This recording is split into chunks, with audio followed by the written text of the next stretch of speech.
de comenzar el tema principal, permítanme compartir con ustedes una breve semblanza del doctor Domingo para que conozcan un poco sobre su trayectoria y experiencia.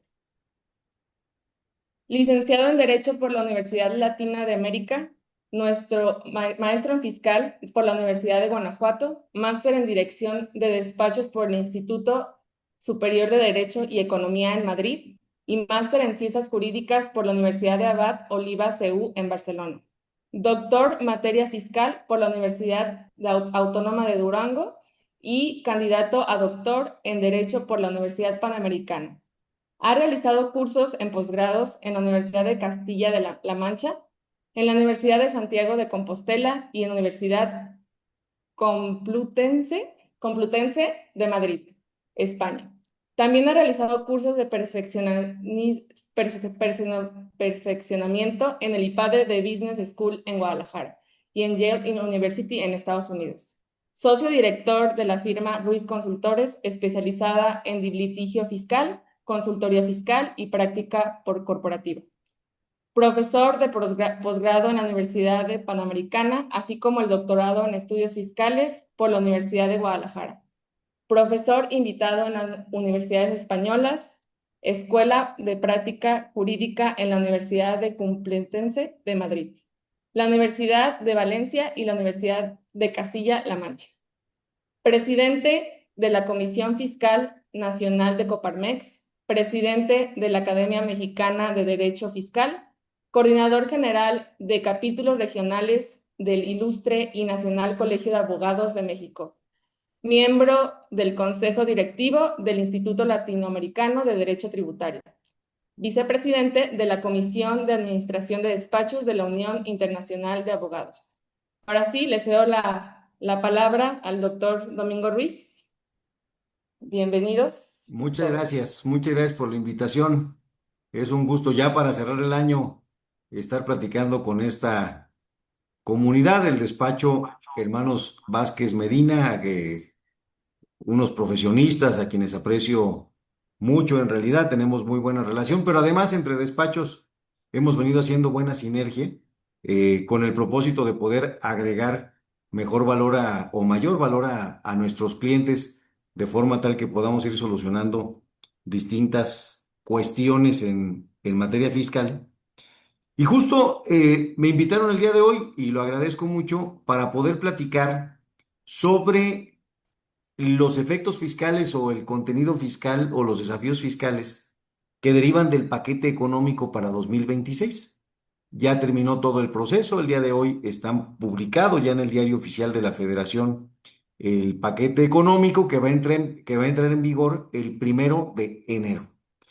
Y desde el punto de vista del cumplimiento fiscal, desde el punto de vista de las empresas, es muy importante saber y entender qué es lo que está diciendo el paquete económico, pues, qué desafíos, qué novedades nos presenta, sobre todo para ir tomando decisiones. A final de cuentas, cada vez que hay una modificación de carácter fiscal, lo importante es entenderla para tomar decisiones. Eso es todo. Difícilmente vamos a aplaudir una reforma fiscal, difícilmente vamos a decir, oye, qué buena reforma, el próximo año va a estar mejor gracias a la reforma fiscal. Pues no, cada vez que hay una reforma fiscal platicamos de desafíos que se nos presentan, y como digo, aquí lo importante es tenerla clara, tenerla presente para ir tomando algunas decisiones. ¿Cómo es el paquete económico? ¿Cómo se arma? Y básicamente vamos a pensar en dos elementos importantes. Uno es la ley de ingresos de la Federación. La ley de ingresos de la Federación es la que nos va a decir cuántos ingresos va a percibir el gobierno, y ahí es donde se autoriza el cobro de impuestos.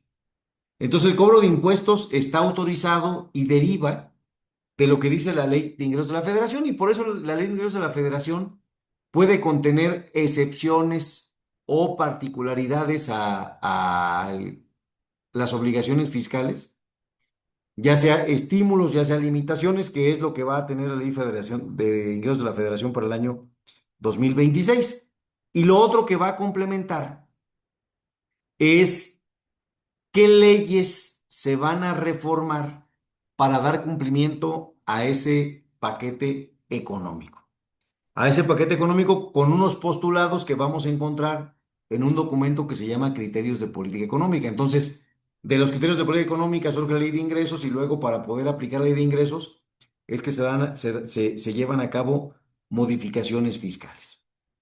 Como les platicaba, todo este proceso del paquete económico ya concluyó. De acuerdo con la Constitución, a más tardar el 8 de septiembre, el Ejecutivo Federal debe enviar a la Cámara de Diputados la propuesta de paquete económico. Así fue. Se presentó el 8 de septiembre, ya tardecito, ya pegándole casi a las 11 de la noche. Se presentó el paquete económico y comenzó su proceso de aprobación primero en Cámara de Diputados. Incluso hubo audiencias públicas en la Cámara de Diputados, más o menos desordenadonas, porque nos convocaron a 54 especialistas para exponer nuestros puntos de vista sobre el paquete económico y teníamos 3 minutos para hablar cada quien. 3 minutos para hablar cada quien. Pues, ¿qué dicen 3 minutos, no? Muy pocas cosas. Ahí la estrategia que llevamos a cabo, fuimos 5 personas por parte del Consejo Coordinador Empresarial. Entonces nos pusimos de acuerdo para dividir los temas y entre los 5 abordar todos los temas y así la suma de los 3 minutos de 5 expositores, pues ya tuvimos 15 minutos para poder hablar, pero aún así no fue con mucho orden. Cuando inició esta discusión del paquete económico, 2 días después se presentaron las reformas a la ley aduanera y de inmediato también hubo audiencias públicas, lo que le llamaban antes un parlamento abierto.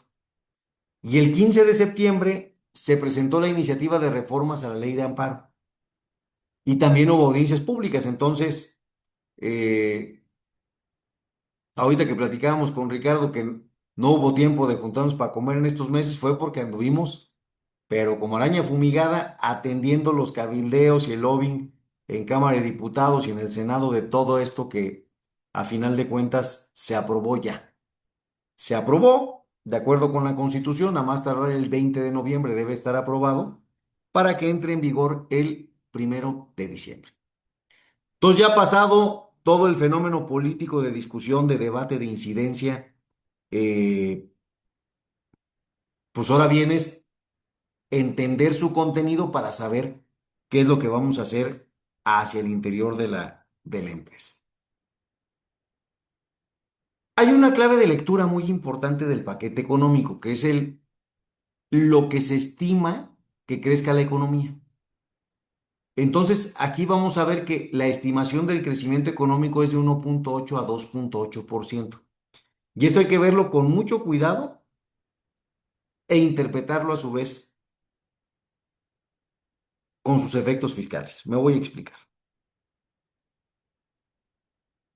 La estimación del crecimiento económico para este año de 2025 era del 2,5 al 3,5%. Los criterios de política económica, lo que decían en el paquete económico para 2025 que se aprobó el año pasado, es que este año íbamos a crecer entre 2,5 y 3,5%.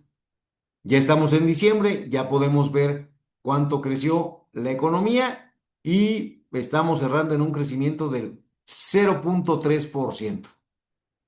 O sea, pues nada, pues no, nada. ¿Y esto qué tiene que ver con el tema fiscal? Todo.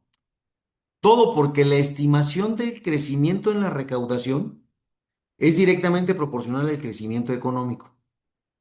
Si la economía no crece, la recaudación tampoco. Sin embargo, podemos ver que la recaudación este año creció 10,09%. ¿Cómo? ¿No hay crecimiento económico, pero la recaudación sí creció? Claro. ¿A través de qué? De actos de fiscalización y es algo que debemos tener bien presente. Bien presente. Incluso si vemos la estimación de crecimiento en los ingresos que se está planteando el paquete económico para 2025, aquí podemos ver que se está estimando, primer renglón hasta el lado derecho, se está estimando un crecimiento de 5,7% en términos reales en la recaudación, o sea, ya descontando la inflación. Entonces nos regresamos. Oye, crecimiento económico de 1,8 a 2%, pero crecimiento en la recaudación de 5,7. ¿Qué nos está diciendo? Que es a través de la fiscalización que la recaudación va a crecer.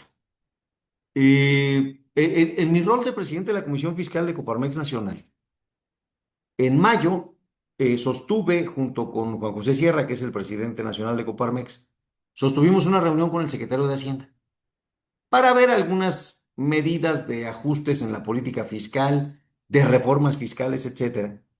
Y ahí me dijo con mucha sinceridad que tenía instrucciones de la presidenta de la República de que no existiera una reforma fiscal en todo el sexenio. En todo el sexenio, después, en seguimiento a algunos acuerdos que tomamos ahí, nos reunimos con el subsecretario de Ingresos de la Secretaría de Hacienda en junio, insistió en esta idea, y entonces vino el paquete económico con algunas modificaciones, con medidas de control que ahorita vamos a platicar. La semana pasada tuvimos el Foro Fiscal Nacional de Coparmex, el miércoles de la semana pasada. Invité al subsecretario bueno, invité al secretario de Hacienda, pero no pudo, entonces al subsecretario de Ingresos de la Secretaría de Hacienda a dar una conferencia sobre el paquete económico. Y ya abierta y públicamente en el foro, ahí comentó esto que en privado nos habían dicho. No va a haber una reforma fiscal en todo el sexenio. Y claro, si nos brincamos al año pasado, cuando fue la campaña electoral para la presidencia de la República, vamos a recordar que la entonces candidata Claudia Sheinbaum, hoy presidenta de la República, siempre dijo que ella no iba a impulsar una reforma fiscal.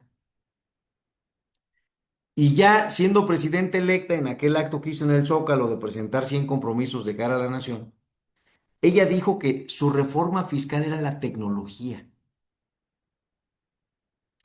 ¿Qué significa que digan es que mi reforma fiscal es la tecnología? Que a través de la inteligencia artificial que ha sido muy potente en los actos de fiscalización, se siga potenciando la fiscalización. ¿Qué tenemos por delante entonces? Que los actos de fiscalización van a crecer. Hace cosa de 3 semanas, incluso el SAT sacó el comunicado de cómo a través de gestión de riesgo están programando 16,200 auditorías para el próximo año. Auditorías, o sea, visitas domiciliarias, revisiones de gabinete, auditorías formales. Pero, ¿qué hace el SAT? Y sabemos que lo hace de manera muy eficiente. Lo que se conoce como vigilancia profunda, en donde llegan comunicados al buzón tributario del contribuyente o correos electrónicos, o lo citan de plano a una entrevista para dialogar sobre algunas inconsistencias que la autoridad fiscal está viendo en ese contribuyente. Y lo van a invitar a autocorregirse. Y el contribuyente se va a autocorregir, ya sea porque sí tiene alguna infracción, ya sea por miedillo o ya sea por una mezcla de las dos cosas, en donde se va a autocorregir por cosas que debe y por cosas que no debe. Y como eso es una mera invitación, no es un procedimiento legal, no se puede impugnar, no se puede ir a tribunales. Y la recaudación se ha potenciado y ha crecido de esa manera.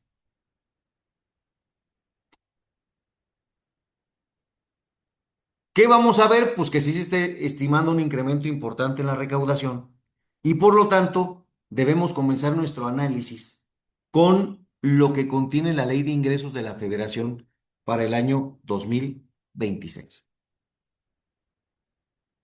Ya platicábamos que la Ley de Ingresos de la Federación, además de decir cuántos impuestos se van a cobrar, que son los números que vimos hace un momento, va a decir qué estímulos fiscales o qué nuevas cargas o regulaciones pueden tener o podemos tener los contribuyentes.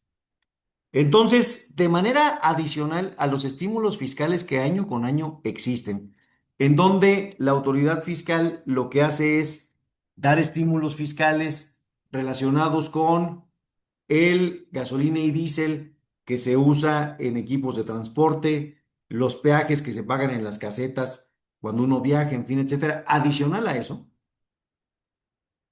Tenemos un estímulo fiscal para el sector editorial, esto es pequeñas casas editoriales cuyos ingresos no son superiores a 6 millones de pesos.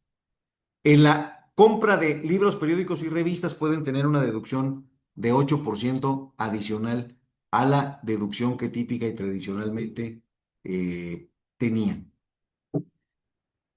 Luego, las donatarias autorizadas pueden a su vez hacer donativos para poder atender desastres. Sabemos que este año en Veracruz y en distintos lugares hubo desastres naturales, que es muy importante poderlos atender.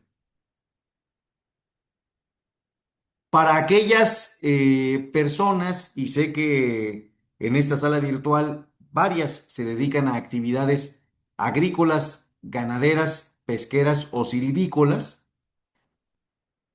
el tope del ingreso exento que se va a tener para 2026 es de 900,000 pesos y por lo tanto el excedente de sus ventas, de sus ingresos, el excedente a 900,000 pesos es el que van a tener que estar acumulando a sus ingresos para efectos del impuesto sobre la renta y pagar el impuesto sobre la renta pertinente. Entonces el tope es de 900,000 pesos para ser exentos los ingresos en aquellas actividades agrícolas de cultivo, venta de agave, de berries, de aguacate, los que están en Guzmán y en fin, toda la serie de productos de carácter agrícola que se producen, pero también ganadero, también pesquero, también silvícola. Para los bancos, se están metiendo un poquitito con los bancos. Las cuotas que aportan al Instituto para la Protección al Ahorro Bancario son cuotas deducibles. Sin embargo, a partir del próximo año, solamente va a ser deducible una cuarta parte de la cuota que aportan al IPAB, a pesar de ser una obligación de ley. Los bancos aportan al IPAB porque es una obligación de ley, no es porque quieran. Y funciona. Este año vimos la liquidación de Cibanco, por ejemplo, y los ahorradores de Cibanco no tuvieron mayor problema porque podían acudir al IPAB a reclamar un seguro que dé el IPAB hasta por el monto máximo de tu depósito con un tope de arribita de 4 millones de pesos por ahorrado y por institución bancaria.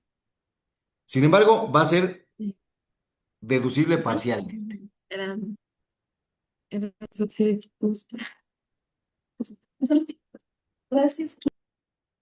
Igualmente, para poder deducir los créditos que no les pagó un acreditado al banco, pues ahora va a tener que seguir las mismas reglas que sigue cualquier empresa. Tenían reglas especiales, pero va a tener que seguir las mismas reglas. Esto es, si el crédito es inferior a 30,000 UMAS, cuando se cumple un año de vencido del crédito, lo puede deducir del impuesto a la renta por incobrable, pero si es mayor a 31 UMAS, entonces tiene que demandar ante un juez, ganar todas las etapas, buscar embargar, buscar por todos los medios posibles embargar a esa persona y solamente que no lo logre, entonces sí poder deducir por incobrable.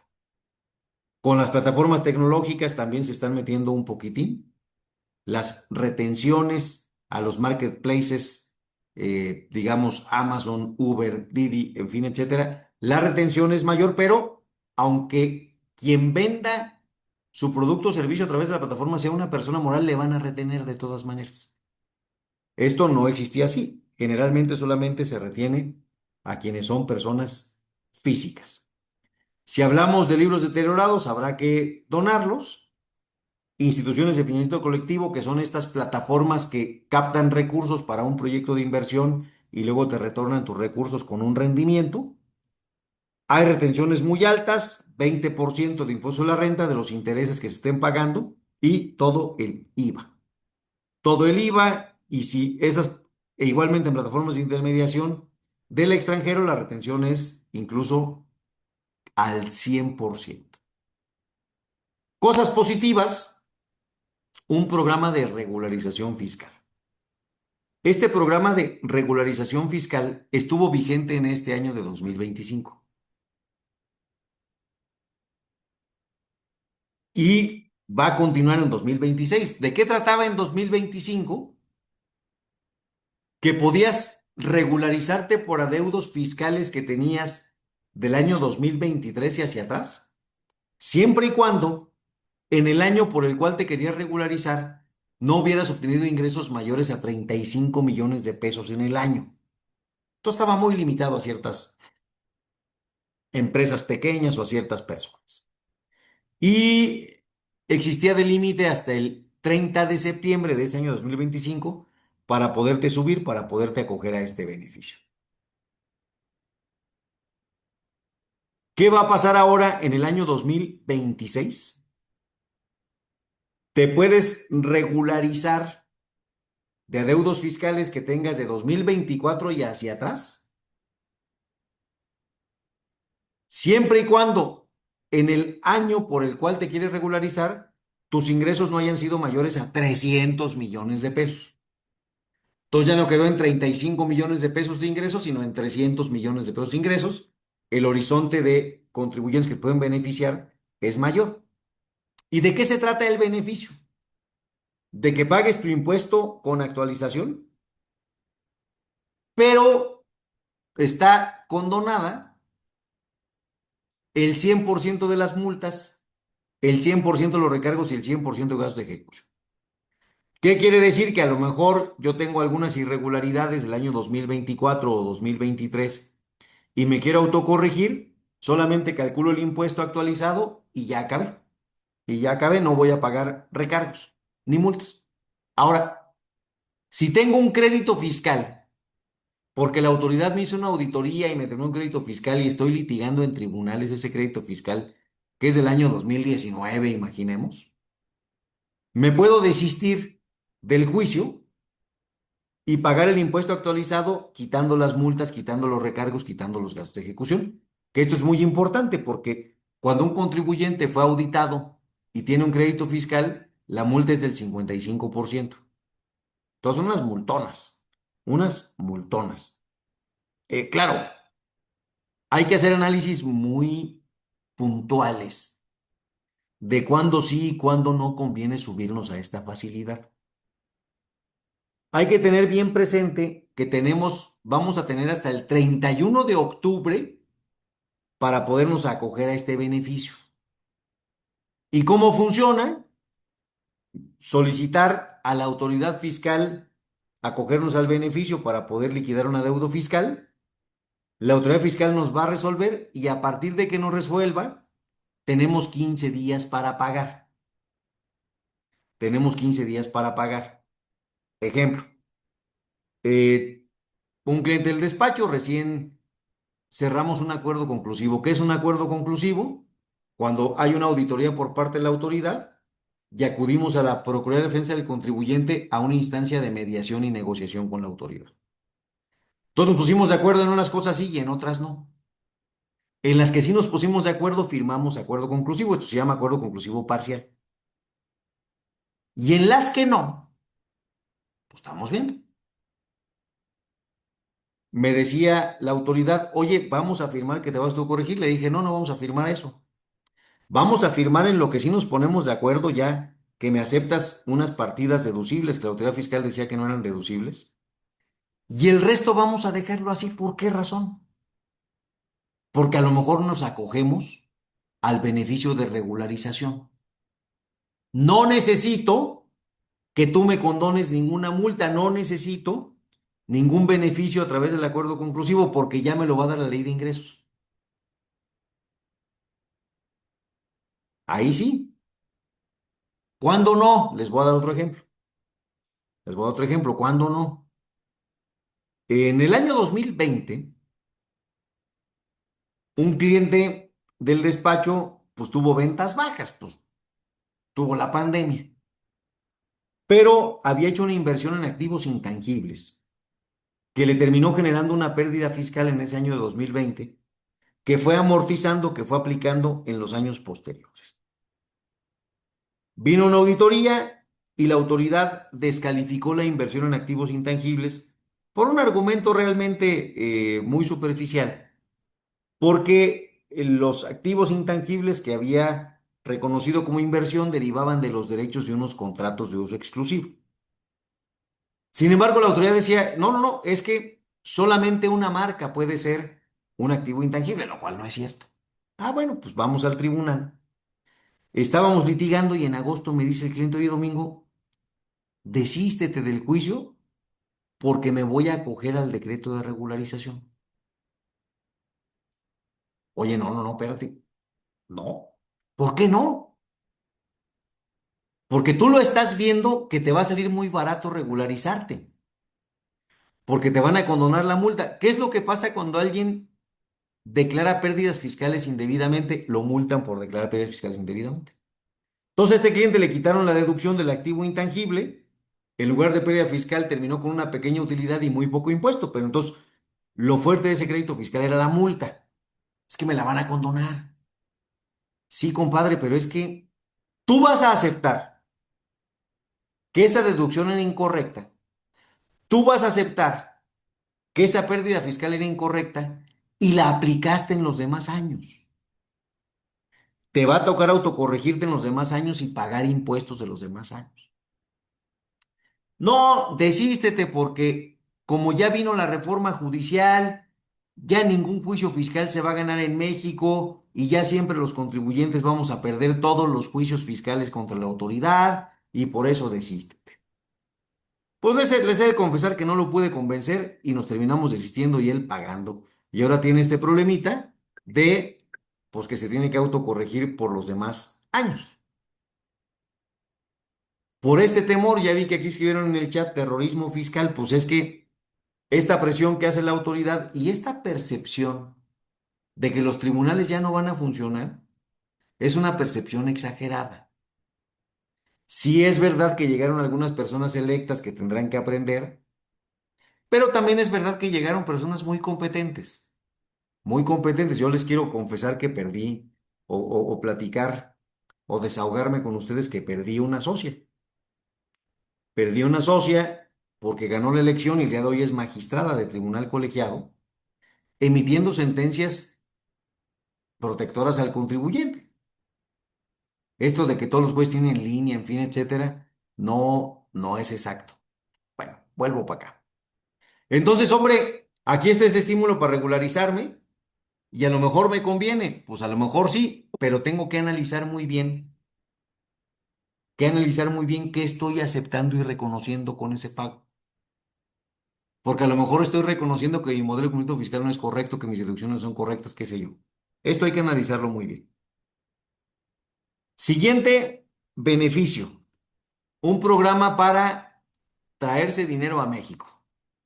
Ya sea repatriar capital, dinero que estuvo en México y salió del país, o ya sea internar capital, ganancias de capital que tuvimos en el extranjero, que no declaramos ni pagamos impuestos en su momento y por lo tanto ahora lo podremos traer. ¿A qué tasa? A la tasa del 15%. Recordar, el último programa de repatriación de capital que tuvimos fue con Peña Nieto y ahí la tasa era del 8%. Aquí es del 15%. Entonces, yo voy a traer a México el dinero y voy a tomar el tipo de cambio del día que entró el dinero a México o del día que voy a pagar el impuesto, el que más me convenga. Le aplico la tasa del 15% y pago. El dinero debe de venir a través de una institución bancaria, naturalmente. Hago la transferencia. Puede ser a nombre del mismo titular o una parte relacionada. Esto es, yo puedo tener dinero en Suiza, dinero en Estados Unidos, dinero en Irlanda y lo puedo traer para aportarlo a mi empresa. Eso lo puedo hacer. Eso lo puedo hacer. Eh, ¿En qué se va a fijar la autoridad fiscal? En el origen lícito de los recursos. La autoridad fiscal no se va a fijar si pagamos impuestos o no. Se supone que no. Si pagamos impuestos ese dinero, pues, ¿para qué volvemos a pagar, no? El beneficio de pagar 15% es porque no pagamos impuestos en su momento, de los 5 años hacia atrás. Pero en lo que se va a fijar la autoridad es si el origen es lícito.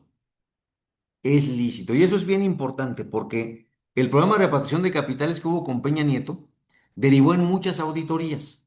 Este programa puede derivar en muchas auditorías. Hay que dejar el dinero invertido en México al menos 3 años, pero puede haber un programa de inversión.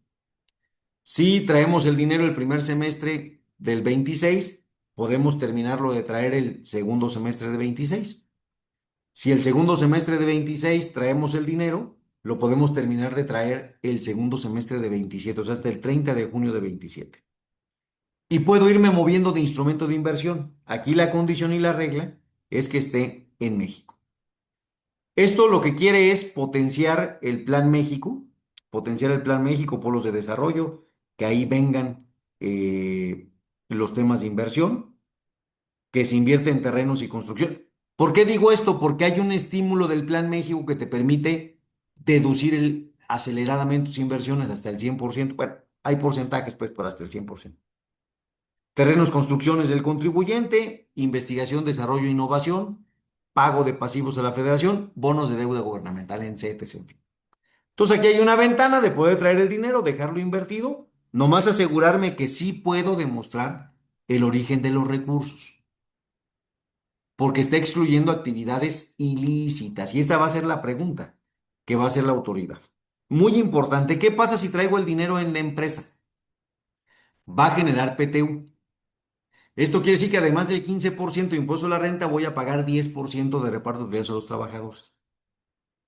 Y si le quiero entregar como utilidades, dividendos, ese dinero a los socios, en lugar de causar el impuesto de 10% adicional a dividendos a los socios, va a causar 20%. Entonces, mucho cuidado.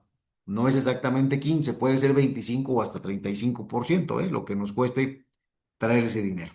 Ya se verá.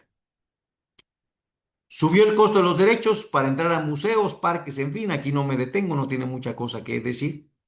Sabemos que hubo una gran discusión con el IEPS porque incrementó en tabacos a 200%, en puros a 32%, la cuota por cigarro subió a 1.15, bebidas azucaradas subió a 3.08 pesos por litro, bebidas no azucaradas, sino más bien las light, las que tienen algún, pues sí, endulcorante que no es calórico, 1.5 pesos por litro, juegos con contenido violento, subió al 8%. El gobierno necesita recaudar. Y por eso subieron las tasas. El argumento que da el gobierno es que es por motivos de salud pública, pues ya sabemos que difícilmente va a impactar positivamente en la salud pública, pero sí va a impactar en la recaudación. Muy bien. Código Fiscal de la Federación. Aquí es donde hay que poner mucha atención, mucha atención. ¿Por qué razón? En el Código Fiscal de la Federación es donde vamos a encontrar las medidas de control que lleva a cabo la autoridad fiscal. Recordemos, desde el año 2014 han venido distintas reformas relacionadas con digitalizarnos, contra electrónica, pues un tributario, en fin, con las facturas. Surgió el tema de las factureras 69B, en fin, etcétera. Y ahora, perdónenme, lo que se pretende con esta reforma a Código Fiscal de la Federación es seguir adelante con el combate a las factureras. Combate el uso de documentos fiscales falsos, fortalece facultades de comprobación, de pura padrón, en fin, etcétera. ¿Por qué le tenemos que poner mucha atención? Porque en la práctica, estas reformas terminan controlando y teniendo consecuencias con quien recibe las facturas. O nomás piénsenle, ¿cuántas factureras hay en la cárcel? Pues no, ¿va? ¿Y cuántas empresas han tenido un montón de problemas por demostrar la materia de su operación, porque les cuestionan la factura, porque dicen que el servicio no se prestó, que el producto no se enteró, en fin, un montón? Bueno, las reformas a Código Fiscal de la Federación están muy focalizadas en comprobantes fiscales y medidas de control, más unos temitas más que ahorita les platico. Vamos comenzando con el comprobante fiscal digital por Internet, o factura, pues, ¿no? Fijarse. A partir del 1 de enero, el comprobante fiscal va a tener un requisito adicional a todos los requisitos que ya debe cumplir el comprobante fiscal.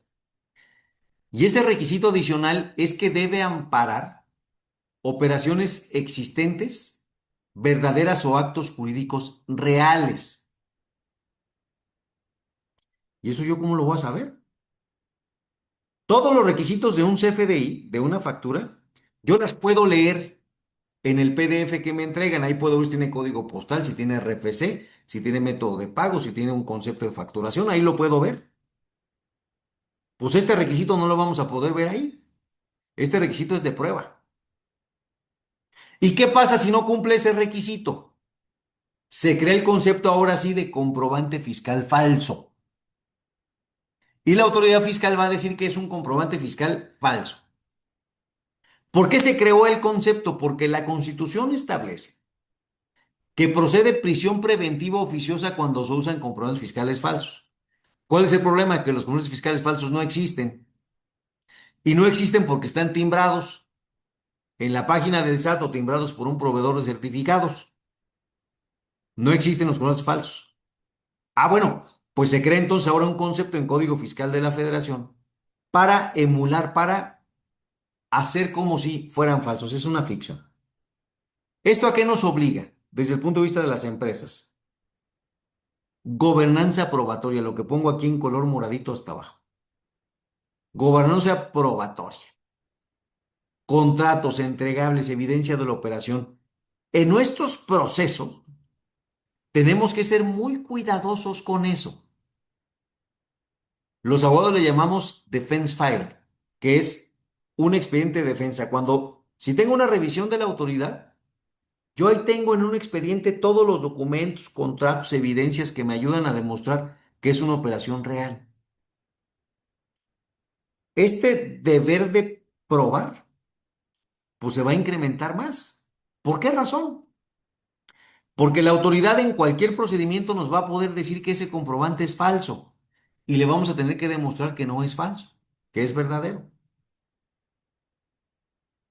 Pero crea, a su vez, un procedimiento especial. Esta reforma, que es un procedimiento que vamos a encontrar en el artículo 49 bis de Código Fiscal de la Federación, que es un nuevo artículo que va a nacer a partir del 1 de enero. Es un artículo que no existía. Y este artículo contiene una visita domiciliaria express para verificar si se están expidiendo o no comprobantes fiscales falsos. De entrada podríamos decir, mira, esto es para factureras, que las revisen, que les hagan lo que quieran, sí, pero tiene consecuencias. Y aquí es donde quiero llamar su atención en las consecuencias, para ponernos bien truchas. Fijarnos, este procedimiento comienza con una visita que llegan al domicilio del contribuyente sin citatorio previo. Entonces hay que capacitar bien al personal y todo eso porque llega la visita sin citatorio previo. Eh, y al momento de entregar la orden de visita, la autoridad puede restringir el certificado de sello digital. Imagínense ustedes. Puede restringir el certificado de sello digital. Podemos seguir pensando, no, pues es para factureras, pues que les hagan lo que quieran, claro. Pero ¿qué tal si llegan con cualquier contribuyente y le dicen, mira, en lo que me aclaras, yo ya te restringí tu sello digital y no puedes facturar? Está canijo, ¿no? Se levanta un acta de visita y entonces el contribuyente va a tener 5 días hábiles para poder presentar pruebas que demuestren que sus facturas son reales. Y todo el procedimiento no puede durar más de 24 días hábiles.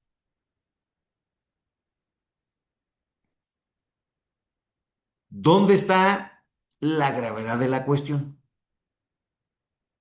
Que si en esos 5 días el contribuyente no demuestra que sus facturas no son falsas, que son verdaderas, la resolución que emita la autoridad va a ser en el sentido de que son falsos los comprobantes y le va a cancelar el certificado de sello digital y lo va a publicar en el Diario Oficial de la Federación.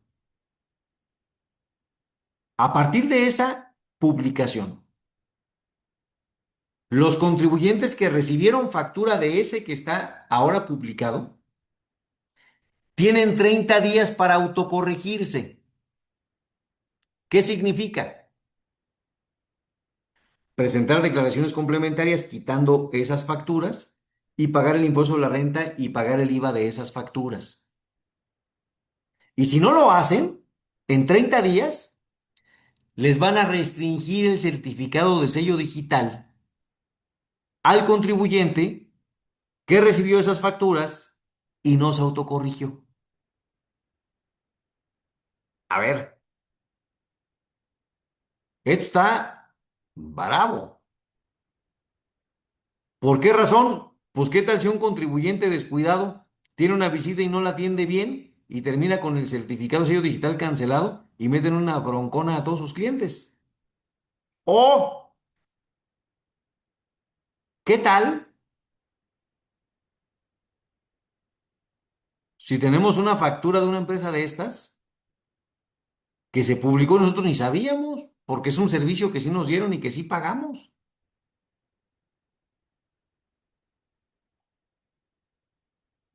El día de hoy hay un procedimiento en el artículo 69B de Código Fiscal de la Federación, que podríamos decir que se parece, pero no se parece. ¿Por qué? Porque se publica en el Diario Oficial de la Federación una facturera y tenemos 30 días para ir a probar a la autoridad, irle a probar que nuestras operaciones son adecuadas, son correctas. Y si no vamos en 30 días, no pasa nada. Si viene la autoridad a revisarnos, ahí le podemos probar. Probar. En este procedimiento no es probar, es pagar. O sea, ya la autoridad está presumiendo que sí son facturas falsas, se confirma la presunción, ya está estableciendo sin que tú te hayas podido defender que esas facturas son falsas, que las compraste y que pagues impuestos. Mi recomendación, anótenle muy bien,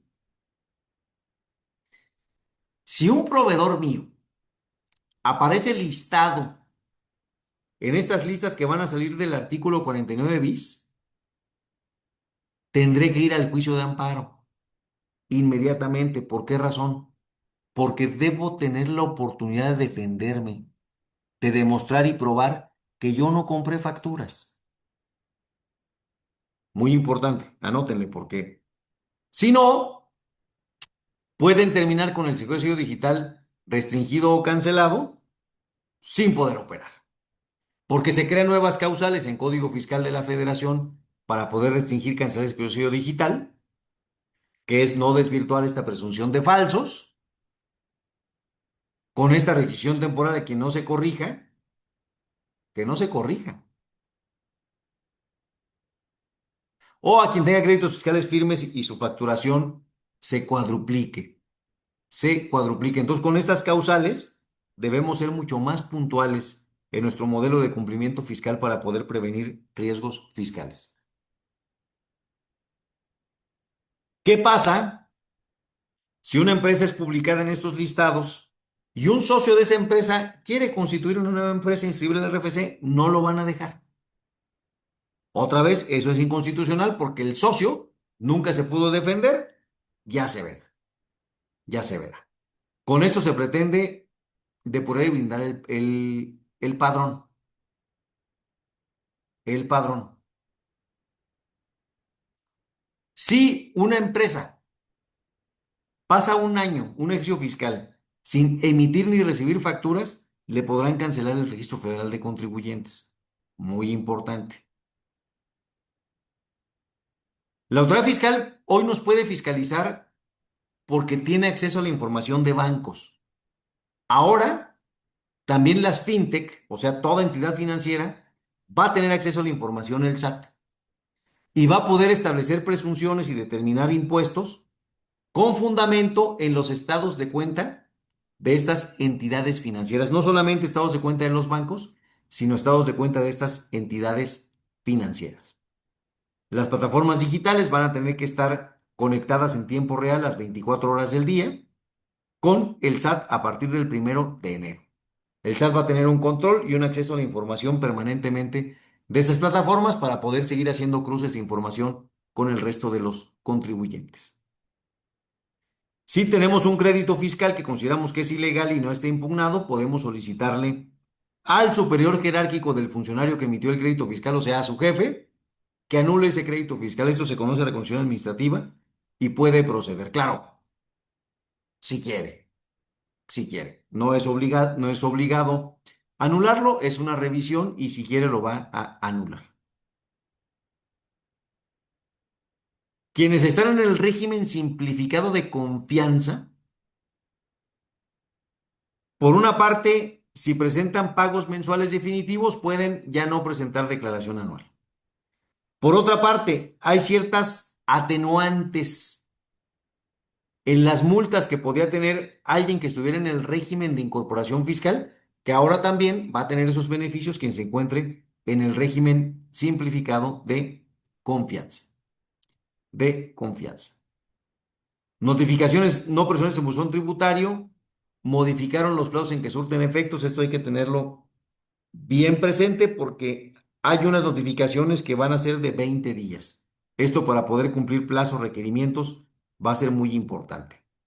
El servicio de administración tributaria va a estar dando el servicio de autenticación de la firma electrónica, de la firma electrónica.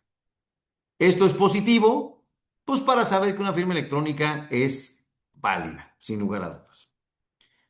Ya platicamos que se endureció el concepto de comprobante fiscal falso, por lo tanto los delitos se endurecen también. Muy importante, ¿eh? Esta es una segunda razón por la cual hay que ir al amparo si un proveedor nuestro es publicado en estos listados. ¿Por qué? Si yo me autocorrijo y pago, voy a estar aceptando que si usé y di efectos a un comprobante fiscal falso y pagar no me quita del delito. Y este es un delito por el cual procede prisión preventiva oficiosa, o sea, te meten al bote y adentro del bote te defiendes. Entonces hay que tenerlo bien presente. Pruebas, defensa. Esto es bien, bien importante porque los riesgos penales están incrementando con la reforma.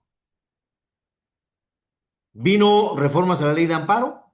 Antier se aprobaron en el Senado de la República reformas a la Ley Federal de Protección del Consumidor Administrativo, que es la de los juicios fiscales. Pero en Código Fiscal de la Federación, si tenemos un crédito fiscal, lo debemos garantizar. Y para garantizarlo, ahora la norma nos habla de un orden obligatorio.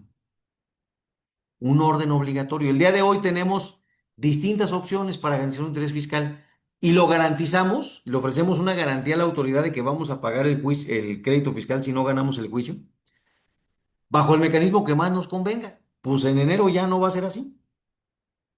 Ahora va a ser a fuerza. Primero, depósito de dinero en el Banco del Bienestar. ¿Qué quiere decir? Que tuviste una auditoría y el SAT dice, oye, me debes 42 millones de pesos. Aquí tienes un crédito fiscal de 42 millones. Ah, me voy a defender porque es excesivo. Claro. Pero si no quieres que te embargue, deposita 42 millones de pesos en el Banco del Bienestar. No me alcanza. Ah, bueno, ve a un banco a que te dé una carta de créditos. Es la segunda opción obligatoria. Una carta de crédito de un banco. No te la dieron, prenda hipoteca. Prenda o hipoteca. No tienes bienes, una póliza de fianza. No te afianzaron, ve con un tercero a que te respalde. No te respalda, ofréceme embargo en la vía administrativa. Y si no, te voy a ejecutar. Hasta el día de hoy, cuando tienes ese crédito fiscal, tú presentas un recurso de revocación y la autoridad no te puede embargar. A partir de enero, sí. El hecho de que se suspenda el procedimiento administrativo de ejecución ya no va a existir en la norma. ¿Qué quiere decir? Mayor control y limitaciones al acceso al derecho a defendernos, que esto es inconstitucional, es materia de amparo, ya lo estaremos platicando en su momento. El enfoque es fortalecer la recaudación, con medidas de control fuerte que erosionan la seguridad jurídica. Y esto a nosotros a lo que nos obliga es a tener un modelo de cumplimiento preventivo de obligaciones fiscales. Afortunadamente tienen un equipo de contadores muy robusto, muy sólido, que van a estar muy atentos a la prevención. Sin embargo, el tema de cumplir obligaciones es un deber de debida diligencia del empresario y del directivo. El asegurarse, como he dicho, que en los procesos tengamos perfectamente documentado con contratos, con pruebas, con evidencia, va a hacer toda la diferencia. El conocer muy bien a nuestros proveedores, el conocer muy bien a las sociedades respecto a las cuales un proveedor nos está facturando. ¿Por qué razón? Porque confiamos. Y muchas veces nos ha tocado defender empresas que no sabían que estaban recibiendo facturas de una facturera, porque su proveedor de servicios pues, son las facturas que le mandaba, del servicio que sí es real. Entonces ahí tenemos que estar muy atentos, ponernos muy bien las pilas para no caer en sorpresas. Adrián Elizondo me pregunta, fotografías certificadas para... No, no le veo caso. Y no le veo caso por lo siguiente. La prueba electrónica ha estado evolucionando de manera muy importante en este país. Cuando tomas una fotografía, queda evidencia digital de qué día la tomaste, a qué hora la tomaste, en qué dispositivo, en fin, etcétera. Si la alteras, queda evidencia que la alteraste. Eh, la propia fotografía digital es una prueba perfecta de algo que puede suceder, de algo que puede suceder. Me parece a mí una exageración de certificar esas fotografías, porque, a ver, pensemos, la única manera de certificar el contenido de la fotografía es llevar al notario y tomar la foto enfrente del notario. Si tú le llevas al notario fotos ya hechas, pues el notario va a certificar que una copia coincide con su original, pero no va a certificar que lo que aparece en esa foto es real y no te va a servir de mucho de todas maneras. Más preguntas.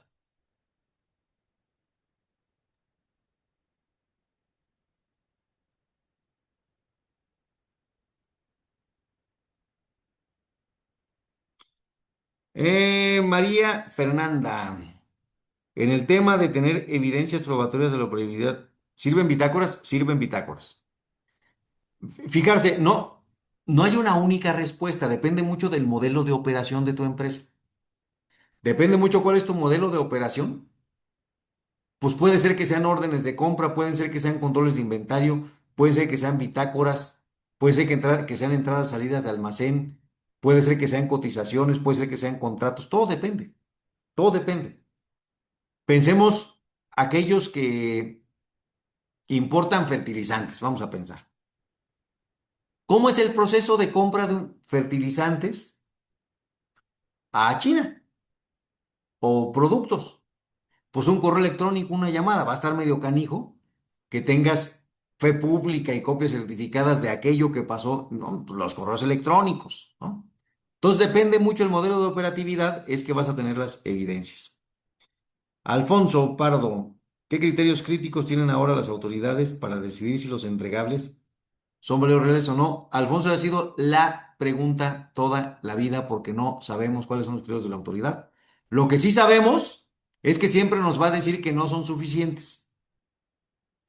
Y por eso la atención de una vigilancia profunda es muy estratégico y los abogados nos hemos metido mucho a eso porque ya se convierte en un tema de estrategia de defensa y de estrategia de defensa de tus pruebas.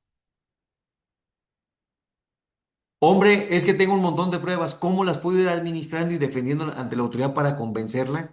Cuando ya sé de saque que si le doy dos pruebas me va a decir que no son suficientes. Y si le doy 10 me va a decir que no son suficientes. Y si le doy 185 pruebas, me va a decir que no son suficientes. Entonces, ¿cómo voy negociando y gestionando y empujando a la autoridad para que acepte mis pruebas? Ese es todo un tema. El hecho de que no tengamos un estándar probatorio claro y qué significa materialidad ha generado muchos problemas pero que se pueden resolver bien. Entonces, aquí nos tenemos que guiar en buena medida por el sentido común. De acuerdo con mi modelo de negocio, ¿cuáles son las pruebas que deberían ser razonables para demostrar que esto sí sucedió? Margarita, ¿cómo impacta las exportaciones o a las empresas de logística de una manera que... Es lo que platicamos, Margarita. Todo depende del modelo de cada empresa. El modelo de cada empresa. Miren, por ejemplo, estamos defendiendo a un contribuyente que la autoridad le está cuestionando la materialidad de los servicios de transporte de aguacate que exportó.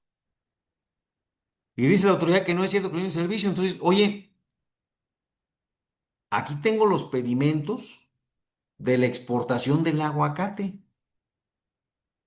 ¿Cómo le hice para llevar el aguacate hasta la frontera? Troné los dedos, saqué una varita mágica, me los eché a la espalda y me fui caminando. Pues no, contraté transporte.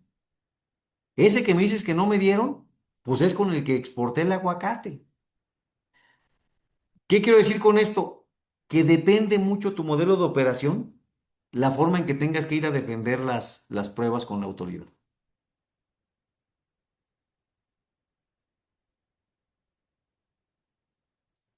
¿Alguna otra pregunta?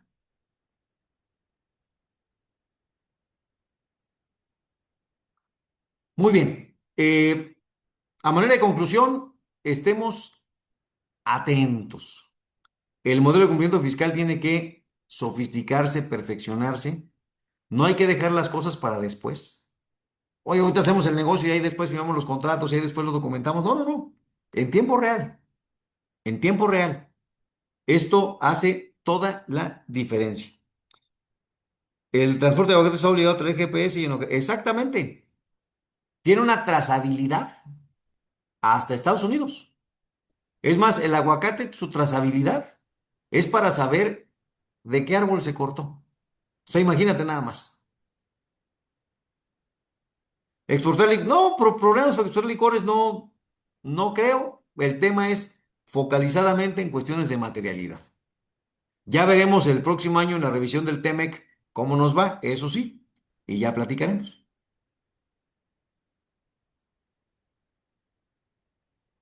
Bueno, pues muchas gracias una vez más por invitarme, contadoras, contadores, Rosy, Ricardo, Rubén, Fran, a todas y todos, muchísimas gracias por